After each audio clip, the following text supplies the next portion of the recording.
son señalas de destierro y desunión. 30 años de duro exilio, extranjero domicilio, qué pena de sol que canta, errante generación. Saludos amigos de Cuba y su historia, este programa de parte de la programación en español de la WLRN, Canal 17, Televisión Pública. Mi nombre es Alberto Müller y en el día de hoy nos vamos a acercar a una fecha histórica, una fecha que con el solo compartirla con ustedes estamos honrando a la fecha y por supuesto a nuestros valerosos independentistas, mambises de aquella época. Me refiero al grito de Baile, el 24 de febrero de 1895, para algunos la guerra de Martí, para otros la guerra necesaria, en fin, la guerra de independencia. Y para acompañarme en este tema, pues tengo al doctor Emilio Sánchez, profesor, periodista, un hombre, además un gran amigo, debo decirlo en público, al que nos une toda una carrera y un trabajo periodístico de muchos años. Bienvenido a Cuba y su historia, Emilio, ¿cómo estás? Muchas gracias, Alberto, por la invitación. Complacido de estar aquí y compartir contigo una nueva aventura. Sí, así es la historia, ¿no? Pero bueno, el día de hoy estamos obligados con satisfacción de recordar la guerra de Martí. A mí me gusta mucho hablar de la guerra de Martí, a otros hablan de la guerra necesaria, en fin, la guerra de independencia. Y para empezar, Emilio, es una guerra que también hay una polémica alrededor de si comienza en Baile o comienza en otro. El hecho es que comenzó en varios lugares a la vez y por eso para algunos es la guerra, el grito de Baile, ¿no? Pero bueno, es la guerra de independencia. Habla un poco de ese acontecimiento que obviamente es importante recordarlo un día como hoy. Sí, bueno, primero que todo hablar de la significación que tiene el 24 de febrero. Creo que se pueden anotar tres cosas fundamentales. Primero, es la continuidad de las guerras anteriores, es decir, de la guerra de los 10 años, de la guerra chiquita, y hay que decir que además de estas guerras hubo otras manifestaciones insurreccionales, conatos de levantamientos, expediciones, conspiraciones a lo largo de esa época, del 68, hasta que llegamos acá. O sea, hasta que llegamos al 95. O sea, en primer lugar, eso, la continuidad de la lucha por la independencia, por quitarse de encima el yugo español. La segunda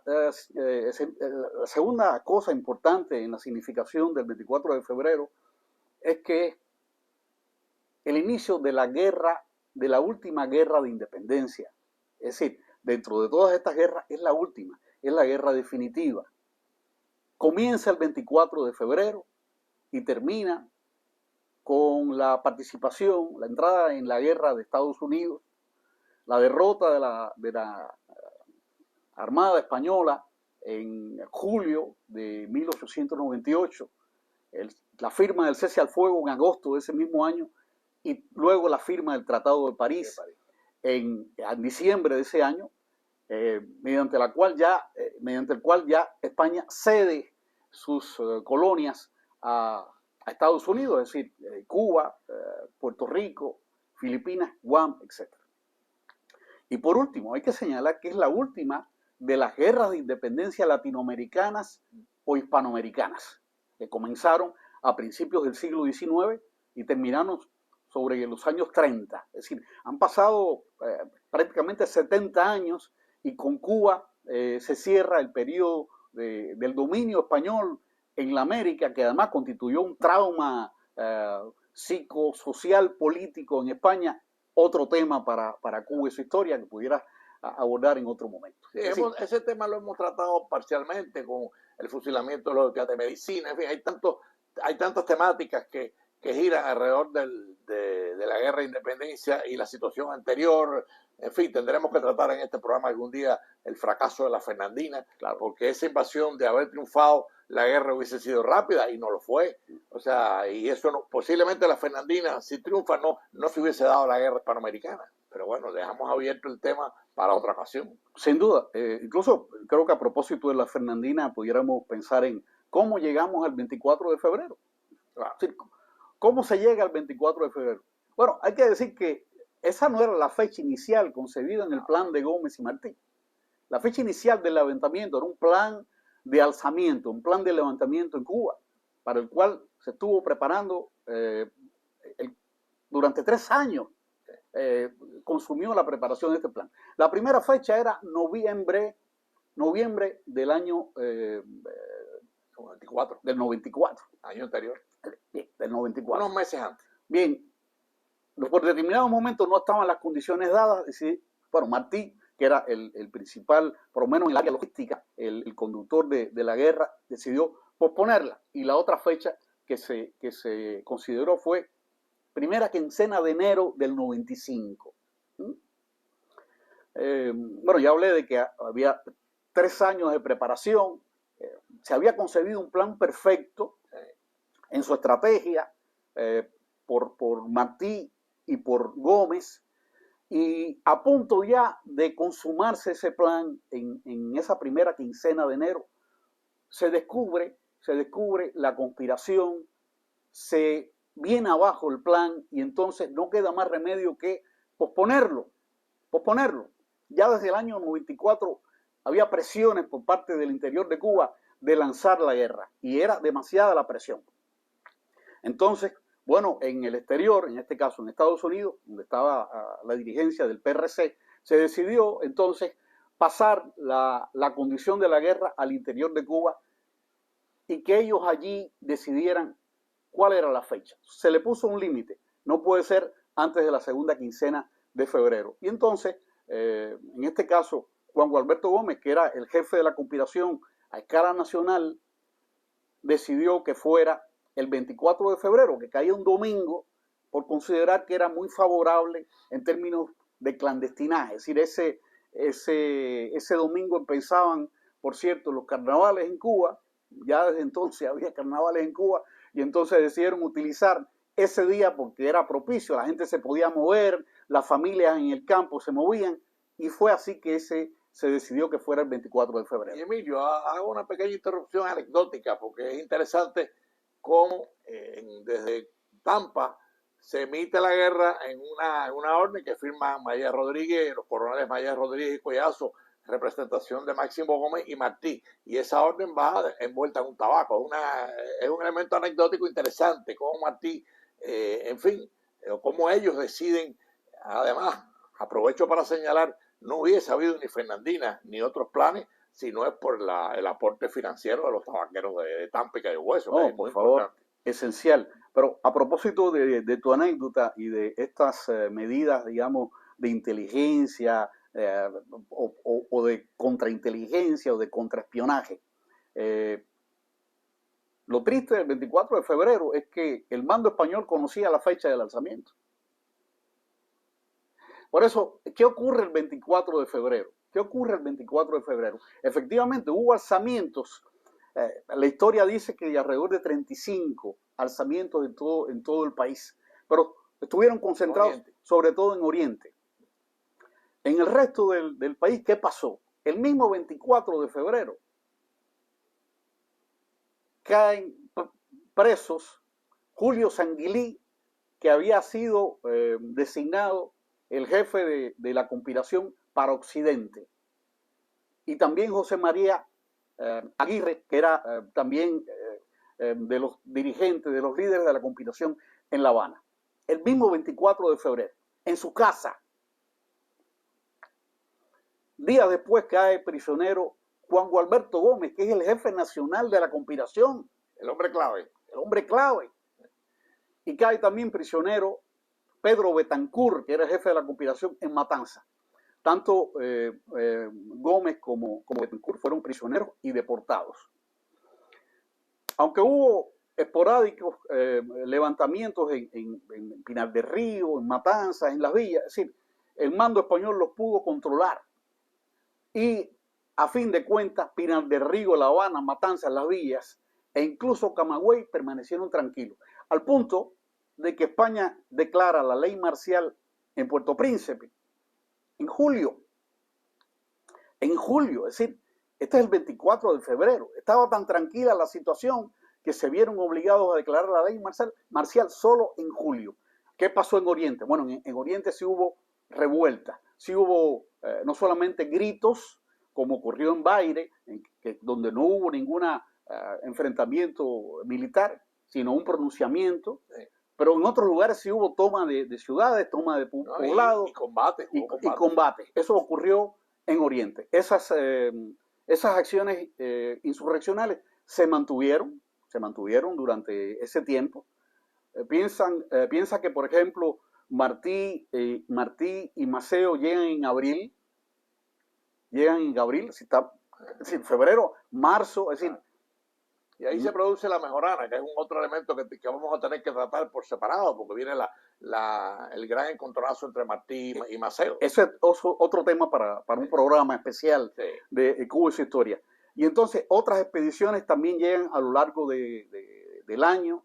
Ya en octubre se lleva a cabo los primeros pasos de la invasión de Oriente a Occidente, que es ya meter la guerra en otro cauce mayor, donde crecen las acciones insurreccionales, crece, digamos, la participación de muchos cubanos en la guerra y se extiende, bueno, se logra el propósito de extender la guerra. Y ya había muerto Martí, que fue otra sorpresa del momento, y casi un misterio, ¿no? La muerte de Martí, casi un misterio. Otro tema para Cuba y su historia, nada más para... Sí, lo vamos a tratar, ya lo dijimos al principio, vamos a posteriormente a traer estos temas a los efectos de que Cuba y su historia cumpla su cometido, o sea, el cometido de profundizar en hechos como, por ejemplo, la mejorana es importantísima en la guerra de independencia porque refleja la discrepancia, y no es malo que haya discrepancia, pero la hubo entre Martí y Maceo, y muy grave, ¿no?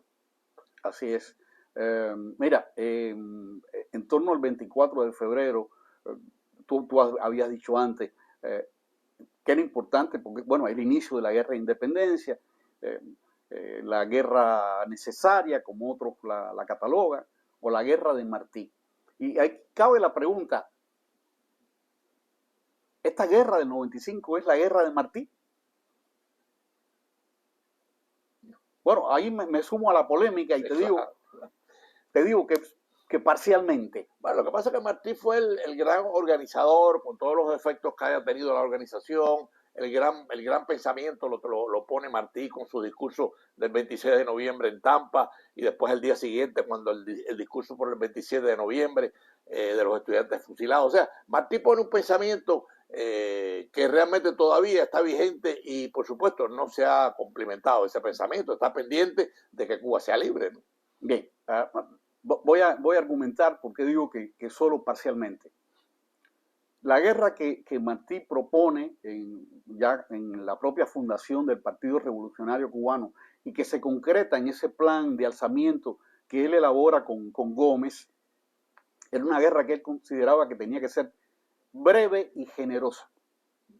La guerra del 95 no fue ni breve ni generosa, precisamente por el fracaso de la Fernandina, que estaba concebida como un plan a efectuarse de manera relámpago que en poco tiempo iba a dar lugar a la derrota española, porque era un momento crucial, es decir, había muy pocas fuerzas españolas, cerca de 12.000 soldados nada más, incluso por debajo, porque no todos estaban efectivamente realizando acciones militares. Y la guerra que se emprende a partir del 24 de febrero es una guerra de negociación de daños. Es decir, no había dinero, se había perdido el factor sorpresa, se había perdido la simultaneidad, los jefes mambises llegaron a destiempo, llegaron desarmados. Te pongo un ejemplo nada más. Voy a hacer una interrupción, Emilio. Amigos de Cuba y su historia, pues estamos a la mitad del programa. Generalmente hacemos esta aclaración para los que han sintonizado tarde. Estamos con el doctor Emilio Sánchez, periodista, escritor, analizando la fecha de hoy, del 24 de febrero, para algunos el grito de Baire, para otros la guerra de Martí. Efectivamente, el fracaso del plan de la Fernandina pues hace que la guerra no sea corta como Martí y Gómez la tenían planeada, inclusive con la participación de Maceo. Bueno, esta interrupción dejo a Emilio que continúe porque está en un momento clave de aclaración históricas sobre este fenómeno. Claro, es decir, retomo la idea. Para Martí la guerra debió ser breve y generosa, y así está en la documentación. No pudo ser breve ni pudo ser generosa. Breve por lo que ya he dicho, es decir, ya era imposible acometer una acción relámpago, se había perdido el factor sorpresa. A partir del fracaso de la Fernandina, España decide adquirir embarcaciones para custodiar las costas cubanas, lo que hace que sea mucho más difícil que las expediciones penetren. Pero lo más importante, si antes de la Fernandina había 12.000 soldados españoles, España, al darse cuenta de lo que se estaba planeando, decide primero mandar a Martínez Campos, que era el militar más famoso, el dueño de la estrategia del Pacto de San Juan, acompañado de 222.000 soldados. Es decir, la cantidad de soldados que había en Cuba en aquel momento multiplicado por 20. Es decir, se multiplicó por 20 las fuerzas españolas, lo cual hacía muy difícil para los mambises, aún más difícil la guerra.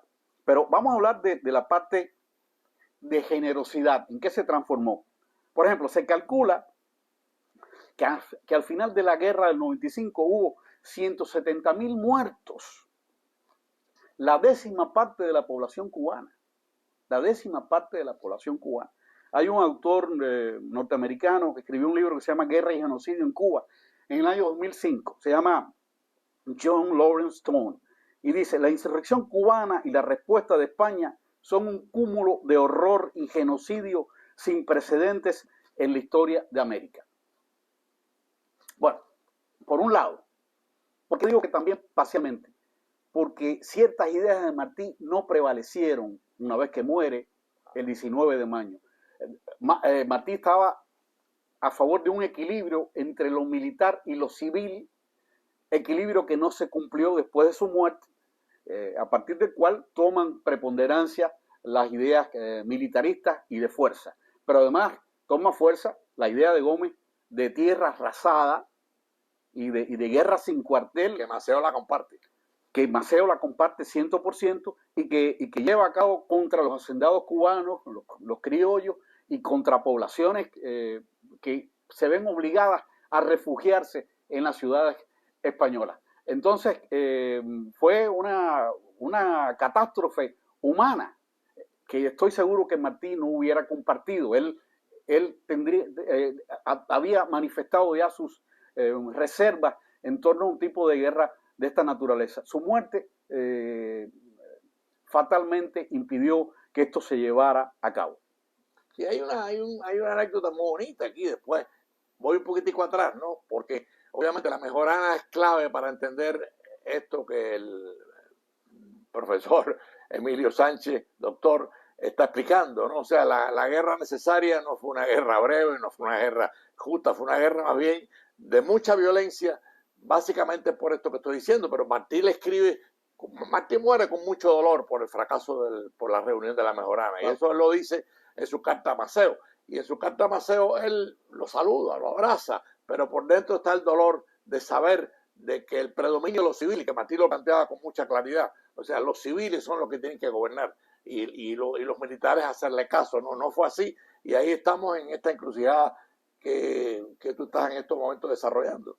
Tú habías mencionado el manifiesto de Montecristi. Todavía en Montecristi Martí está pidiendo una guerra humana.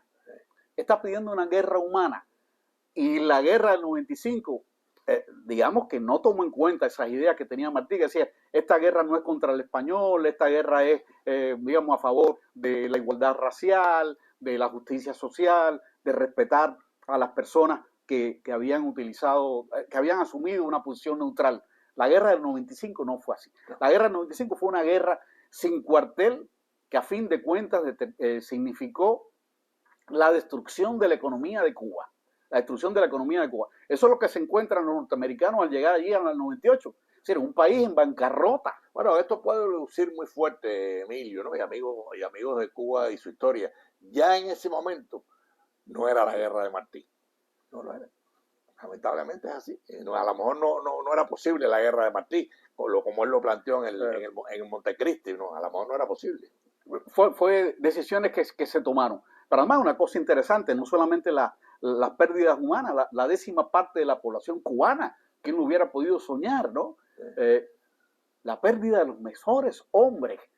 Es decir, ¿quiénes mueren durante la guerra del 95? José Martí, los hermanos Maceo, Serafín Sánchez.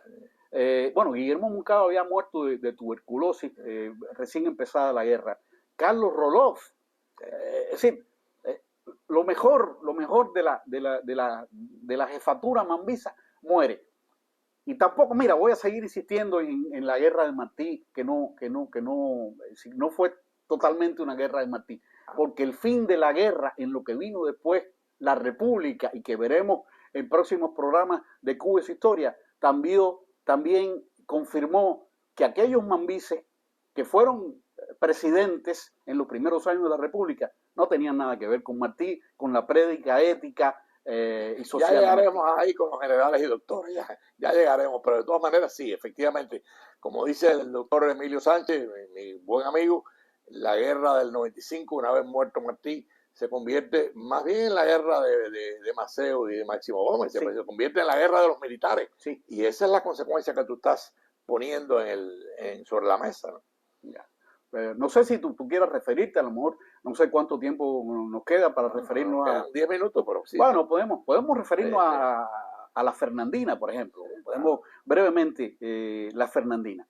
Yo había dicho que la Fernandina, el plan de la Fernandina... Sí, el plan de alzamiento de Cuba, es decir, la guerra del 95, estaba ligado a la Fernandina y así estaba expuesto por escrito en el plan firmado por Gómez y por Martí. A Gómez le había tocado la parte estratégica y convocar a los jefes militares de las guerras anteriores. Que eso fue un éxito. Totalmente. Ahí fue un éxito. Totalmente. Es decir, todos esos jefes dijeron, sí, me alisto. Eso fue un éxito.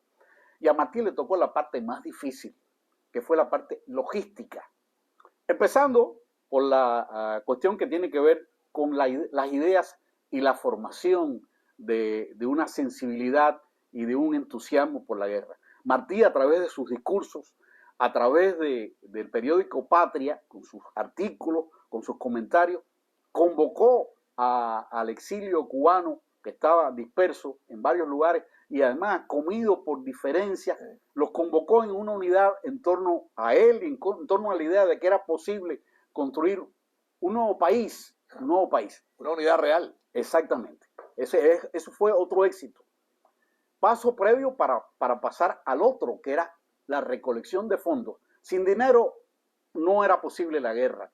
Y la prédica de Martí, con el entusiasmo que supo insuflar a esos tabaqueros y otros cubanos en las distintas partes de Estados Unidos, logró precisamente que los bolsillos de estos cubanos se abrieran ante Martí, ante el PRC, que se crea en 1992. Emilio, obligado por el tiempo, porque nos quedan 3 minutos, ¿cómo cerramos para llegar, bueno, al punto de la guerra hispanoamericana sin adentrarnos? O sea, ¿cómo terminamos esta historia de violencia de la guerra del 95, que además tiene un factor de mucho valor por parte de nuestros mambises? Bueno, ¿qué conclusiones podemos sacar de claro, la guerra? Bueno, de la guerra de independencia que se inicia el 24 de febrero. El costo, una devastación material y en vidas. La pérdida de los mejores hombres, que ya mencionamos acá. Faltó por mencionar una figura clave, que es Flor Crombet. Flor Crombet. Consecuencias de la guerra del 95. Llega un momento, sobre todo en el año 97, 1997, que hay un equilibrio de fuerza. Los mambises reinan en la parte rural de Cuba y los españoles dominan en la parte urbana. Ni los españoles ganan la guerra, ni los mambises tampoco, y tampoco ninguno la pierde. Quien rompe ese equilibrio es la entrada en la guerra de Estados Unidos. Es decir, que una consecuencia de la guerra del 95 es la entrada de Estados Unidos en la guerra, que a su vez tiene unas derivaciones que llevan a toda la historia de Cuba hasta el presente. Hasta el presente. Están presentes todavía. Pero hay que decir también que esa guerra de independencia, con todos los errores, con todas estas devastaciones, a fin de cuentas, incluso con la participación de Estados Unidos, determinó que el 20 de mayo de 1902 se declarara la independencia de Cuba y tuviéramos un país. Bueno, hay una cosa, amigo de España. Emilio, lamentablemente estamos ya en los 2 minutos finales. Amigos de Cuba y su historia, hemos querido presentar crudamente lo que fue el grito de Baile, lo que fue la guerra de Martí, la guerra necesaria, que al final no fue la guerra de Martí, pero bueno, fue la guerra de independencia que desembocó o desencadenó después la guerra hispanoamericana y entra a los Estados Unidos en la historia de Cuba y se produce la independencia de Cuba con todas las luces y las sombras.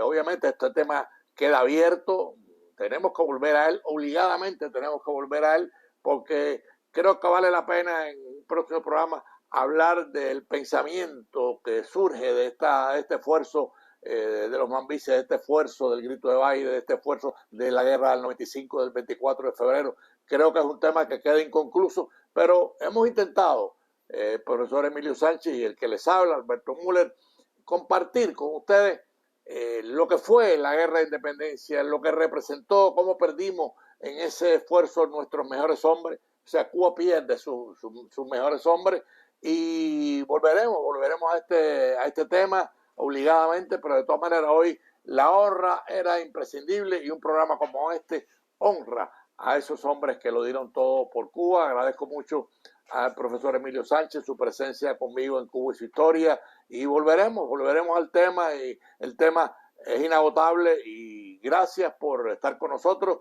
y los esperamos el próximo domingo. De nostalgia, son 3 décadas de destierro y desunión, 30 años de duro exilio, extranjero domicilio, qué pena de son que canta mi errante generación.